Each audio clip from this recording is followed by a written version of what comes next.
So many faces, so many victims, so many theories. There is a pattern. They are not random. This certainly seems to be a bit more sophisticated than a couple of teenage boys.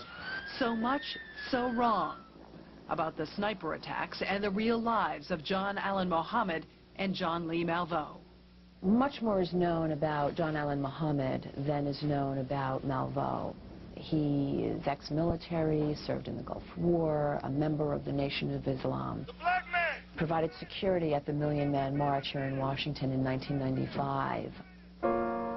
John Allen Muhammad was born John Williams. He was raised in Baton Rouge, Louisiana, in a neighborhood called the Avenues. Williams' mother died when he was young, and he was taken in by relatives, aunts who still call him a good boy, who still can't believe. I can't imagine what could have gone on in John's life that caused him to even think about doing something like this. Something almost certainly did happen to John Williams between Louisiana and Washington State, between two failed marriages and court-documented custody battles, between a military career and homelessness.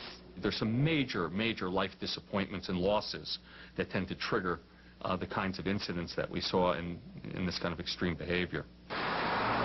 But in the mid to late 90s, at this home in Tacoma, Washington, John Williams, his second wife Mildred, and their 3 young children seemed the picture of suburban tranquility.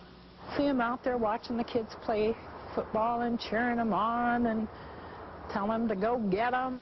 By this time in this neighborhood, Williams had already converted to Islam, but he hadn't changed his name to Muhammad, not officially. I know that their names were Williams when they moved in, and that all of a sudden, you know, after a couple of years, it was Muhammad. They had changed it. And there were more changes in the Muhammad family home as the 90s came to a close. From court documents, by early 2000, Mildred had filed for divorce and eventually sought a protection order against her husband, saying, "John came to inform me that he will not let me raise our children." She wrote, "His demeanor is such that it's a threat to me. I do not want him around. I am still fearful of him." And later, a more ominous revelation. "I am afraid of John. He was a demolition expert in the military. He is behaving very, very irrational. Whenever he does talk with me, he always says that he's going to destroy my life." And I hang up the phone.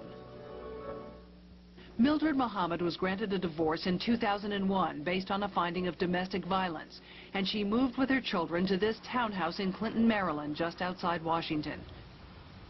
John Muhammad, it seems, drifted, angered and put out by the loss of his marriage, his children, his home.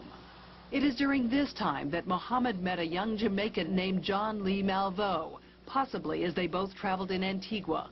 The details are murky, but both stayed for a time at this homeless shelter in Bellingham, Washington, where Muhammad referred to Malveaux as his son.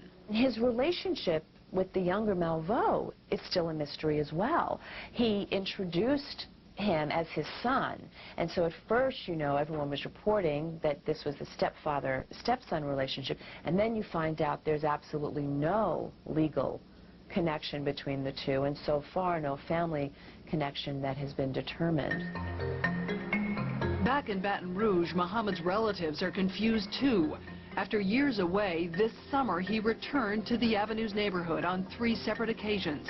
He had a Jamaican teenager with him that he called his son, and Muhammad seemed disheveled, disturbed. Sleeping at bus stations and you don't even have a car. As for Lee Malveaux, you can tell he was really depressed. You can tell that he was a loner. And you can tell he didn't like living the way he's been living, you know, from town to town. The two of them desperate and drifting. Everybody, gotta keep walking northbound. Everybody, come on.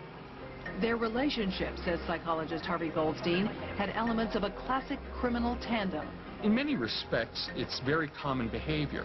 Just because the profilers weren't right doesn't mean that the patterns aren't common. There are plenty of tandem criminals who reap havoc and kill people. The history in the United States is filled with stories of these kinds of guys.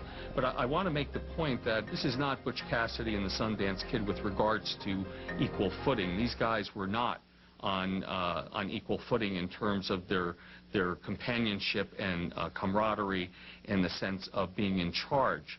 We clearly had a complementarity or a congruence, if you will, of someone who was highly dominant and someone who was highly impressionable, a sycophant. Understanding who John Muhammad and Lee Malveaux are is important, but it doesn't totally explain their suspected role in the killing spree. The twisted motives and the twisted minds that perpetrated these crimes are not going to be so easily unraveled with, with a few simple questions. See, the problem is this. They probably don't fully understand themselves why they did what they did. In the end, knowing why the sniper attacks took place, knowing the accused, isn't nearly as important for those of us who live here as knowing the shootings are finally over. That's it for this special edition of CNN Presents. From Montgomery County, Maryland, I'm Jean Meserve. Thanks for joining us.